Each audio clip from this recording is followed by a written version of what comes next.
Nesse vídeo vamos falar do filósofo John Rawls. Ele que é nascido em Baltimore, nos Estados Unidos. E ele é um filósofo que ele foi professor de filosofia política da escola de Harvard. E ele é muito importante, né? Ele é um filósofo que debate muito a questão social no sentido do liberalismo, né? Ele é um filósofo liberalista, a favor do conceito liberalista. Vamos conhecer o filósofo.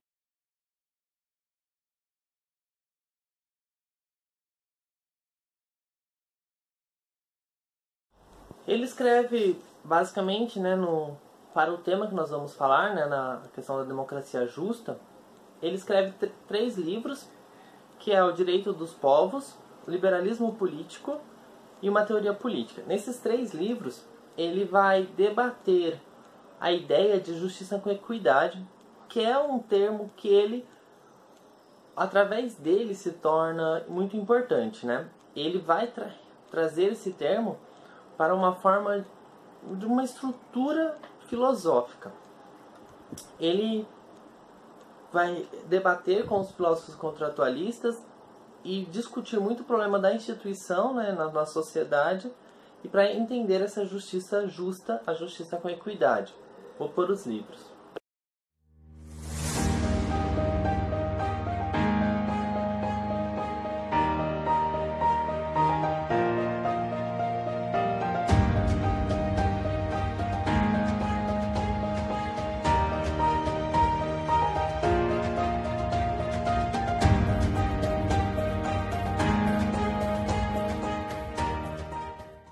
Então, retomando, né, fazendo o processo que ele faz, esse questionar, né, do o processo natural, ele concorda, ele chama, na verdade,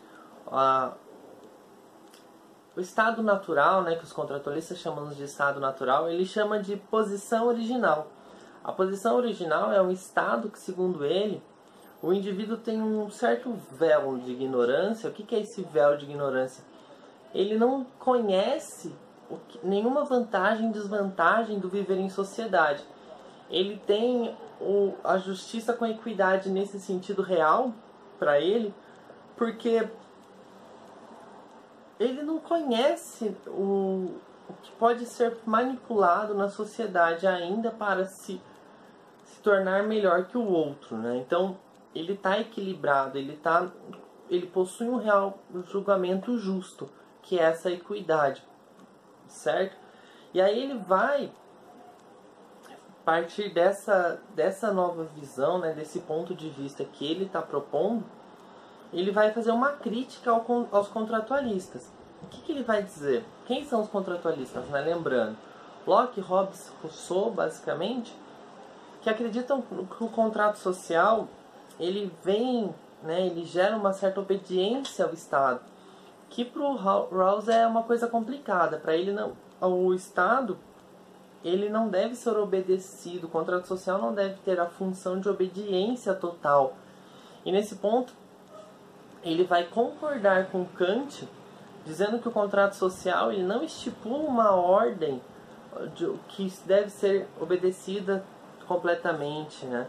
E na verdade, para eles, o contrato social ele elege o que é o justo, né? Ele vai criar um princípio de justiça, ele vai determinar o que é o não justo a partir daquele ponto de vista específico.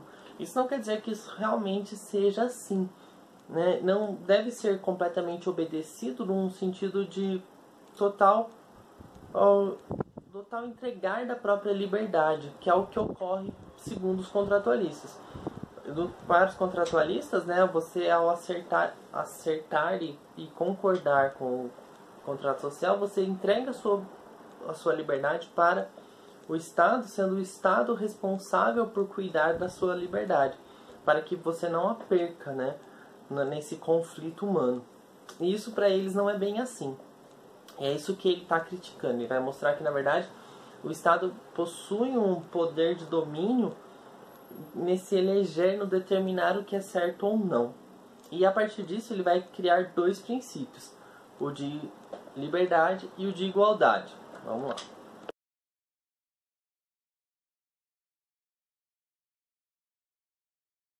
liberdade, né? Esse princípio inicial de liberdade, ele é óbvio, né? O que ele quer dizer com esse princípio de liberdade? Ele está querendo mostrar que existe uma igualdade entre todos no sentido de liberdade, no sentido de sermos livres. Então, para ele, o princípio de liberdade é o momento em que deve ser garantido, nesse momento da eleição, né, do que é justo, o Estado ele tem que ser responsável por garantir a liberdade de todos. Todos devem possuir a liberdade igualada. Todos têm a mesma liberdade. O princípio de igualdade, que para ele é inferior ao princípio de liberdade, né? Se você não garantir o princípio de liberdade, nada vale o princípio de igualdade, você tem que primeiro garantir um para depois garantir o outro.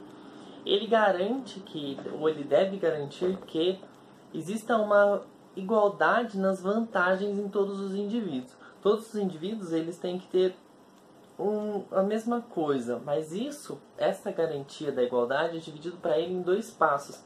Então o princípio de igualdade é dividido em 2 momentos, que são esses.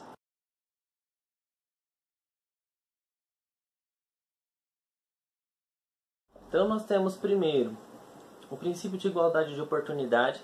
O que é o princípio de igualdade de oportunidade? Esse princípio, ele determina que todos os indivíduos eles têm que ter uma função igualada, né? Eles têm que ter a mesma oportunidade dentro da sociedade. Você não pode dar menos oportunidade para um do que para outro, senão não iguala a todos dentro do âmbito social. Você precisa que todos tenham as mesmas oportunidades para chegar aos mesmos cargos, às mesmas funções. Então a posição, né, você vincula a posição e o cargo de todos como uma coisa igual. Você não pode desnivelar um do outro, né? As coisas têm que ser todas niveladas como igual. Você imagina, de certa forma, você igualar um lixeiro com um advogado. Por quê? A função de um não é menos importante que a função do outro para o funcionar da sociedade. As 2 funções são tão importantes quanto. Tá? E aí ele entra no princípio de diferença, que é essa diferença que eu estou citando, que para ele é considerado que a vantagem para todos os indivíduos tem que ser iguais, né? Porque nós não somos todos iguais. O indivíduo sendo diferente, por isso se chama, né, de certa forma, princípio de diferença, somos todos diferentes. E essa diferença, ela tem que ser tratada como tal.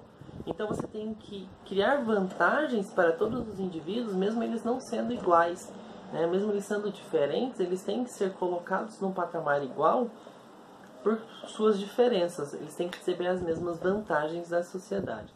E para ele, assim como no outro, né, no liberdade com igualdade, o princípio de igualdade de oportunidade ele é superior ao princípio de diferença.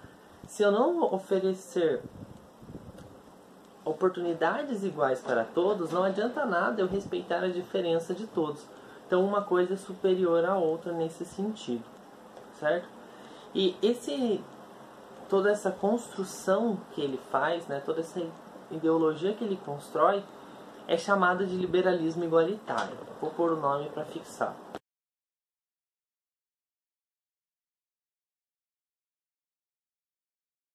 Depois de estabelecer, né, depois que chegamos nesse contexto todo da formação social, ele fala que para a gente conseguir uma justiça com equidade, é preciso estabelecer um padrão de justiça baseado no dia a dia, baseado no viver dos indivíduos, no agir dos indivíduos hoje.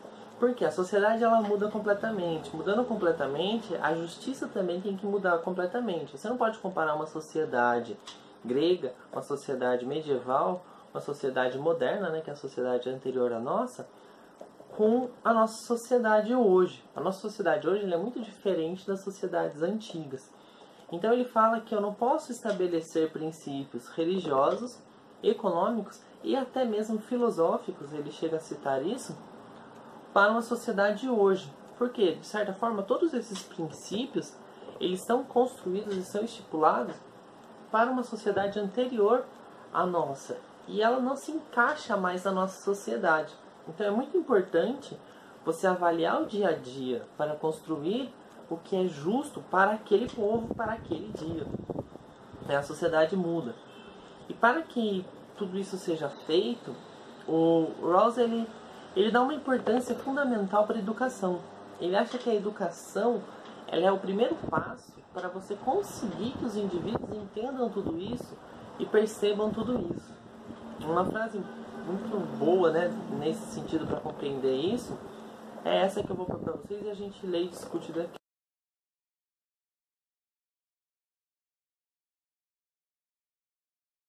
Então, qualquer ação contra os valores do outro é uma violência.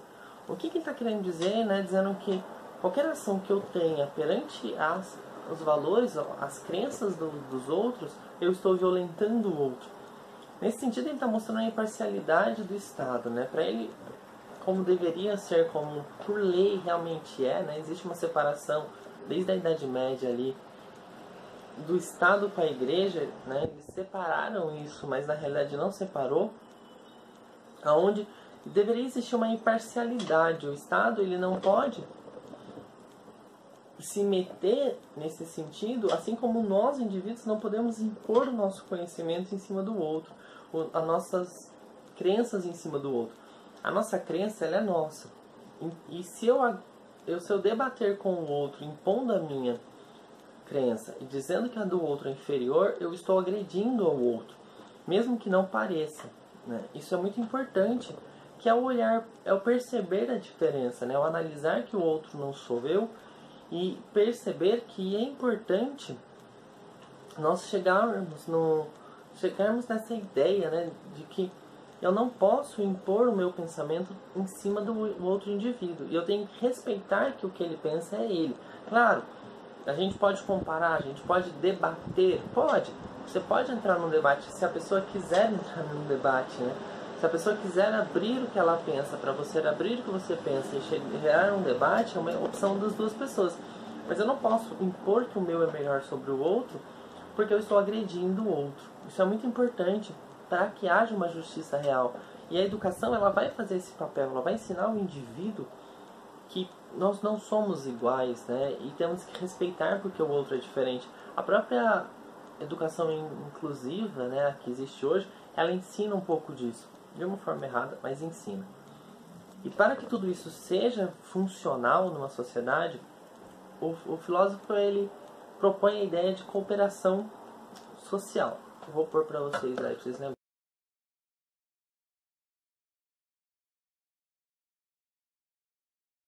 Coloquei a cooperação social e coloquei os 3 passos, porque para ele a cooperação social ela vem a partir de 3 momentos específicos. Sendo aí o primeiro, a construção coletiva. Ele, a certo modo, ele é contra um poder centralizado, né? Ele fala que o poder central, você delimitar poder para um pequeno grupo, como é feito numa democracia atual, é errado, né? Porque olha as democracias que nós temos no mundo, elas não funcionam porque existe uma certa corrupção, mesmo os melhores países possuem uma corrupção mínima, visual, mas possuem. E por quê? O poder está no domínio de alguns, e isso para ele não funciona. O poder tem que ser dividido, porque se o poder estiver em mão de vários conjuntos, ele não vai se corromper, porque ele vai ser equilibrado para cada um. E entra a reciprocidade. O que é o recíproco, né? A ideia do recíproco é aquilo lá, eu te dou e eu recebo no mesmo valor. É recíproco, eu te faço um favor, você me faz outro. Então, na verdade, a ideia da reciprocidade é a ideia do que eu quero para o outro, eu quero para mim, e vice-versa. O que eu quero para mim, eu quero para o outro. E assim por diante, né? Então, você equilibra o seu desejo pelo desejo do outro também. Assim, ninguém vai ficar desfavorecido. Do mesmo jeito que entra o respeito. O respeito, ele entra na frase inversa, que é aquele jargão clássico da sociedade, que eu não quero para mim, eu não faço para o outro. Então, o respeito ele vem do momento que as minhas ações não prejudicam o outro, porque eu também não quero ser prejudicado, né? Então, eu não vou fazer nada que maltrate alguém, porque eu não quero ser maltratado. Isso é ser respeitoso, desse ponto de vista principalmente, ok? Essa é a ideia de democracia e justiça, que na verdade é a justiça com equidade para o filósofo John Rawls, de uma forma claramente resumida Espero que vocês entendam. Até o próximo. Valeu!